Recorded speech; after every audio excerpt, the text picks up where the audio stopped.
Bonjour Patrick. Bonjour Bertrand. EasyWorld se situe aux confins du monde numérique et du monde physique, en fait entre le magasin et le téléphone mobile, c'est là que vous intervenez. Oui, tout à fait. EasyWorld cherche à réconcilier le parcours client dans le monde physique, dans sa vie de tous les jours, avec finalement son téléphone.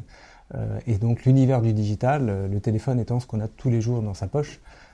Et EasyWorld cherche à se servir du digital pour ramener des gens dans le point de vente. Et le Beacon est sorti en 2013. Nous sommes engouffrés dedans dès les premières heures pour pouvoir mettre des dispositifs dans le point de vente et justement créer des interactions avec le Mobinote.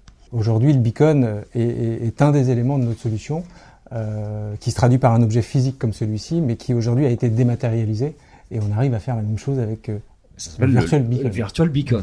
C'est quoi un Virtual Beacon? Le Virtual Beacon, ça a les mêmes attributs que le Beacon physique, sauf qu'on n'a pas besoin de le déployer physiquement dans les points de vente et permet, comme un Beacon physique le fait, de réveiller une application et pouvoir capter une donnée d'un Mobinote qui est à proximité. Donc nous, on a des algorithmes de ce qu'on appelle du machine learning, du big data, qui permettent de réconcilier un parcours dans une application mobile, donc de navigation, mais aussi, et c'est là la subtilité, c'est qu'on va récupérer des points d'informations tout au long de la journée, donc on récupère plus de 2000 points sur un parcours d'un individu par jour, et on va mélanger toutes ces données-là pour créer ce qu'on appelle des segments d'audience qui sont extrêmement précis et qualifiés. Je sais que vous habitez dans les Hauts-de-Seine, avenue Charles de Gaulle au 132, je sais que vous allez voir un match de foot le week-end, je sais que vous travaillez à la Défense, et fort de ces informations, je vais être capable de créer des segments ultra précis pour pouvoir après créer une discussion avec le Mobinote. Qu'est-ce que deviennent toutes les datas de comportement que vous récupérez? En fait, elles sont analysées et transmises sous forme analysée finalement au client, ou est-ce que finalement il a accès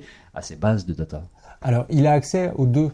Il a accès aux données brutes à travers notre plateforme et il est capable, à travers les outils qu'on met à sa disposition, de créer ces fameux segments à la volée, comme il l'entend et en fonction des besoins qu'il a à un instant T. On ne sait pas, a priori, le besoin que va avoir notre client dans un temps futur. Donc on propose les outils pour faire ça live. Nous, on est très sensibilisés à cette fameuse notion de pression marketing et on est contre le spam push. On considère qu'il vaut mieux envoyer 1000 fois moins de pubs, mais de façon beaucoup plus pertinente et identifiée sur un individu donné. Et le ROI, finalement, qu'on va en retirer sera bien plus élevé. Donc tous nos travaux, ils visent à identifier l'individu de façon extrêmement précise pour qu'on soit beaucoup plus efficace sur le message qu'on lui envoie. Et donc, moins de messages, mais beaucoup mieux qualifiés.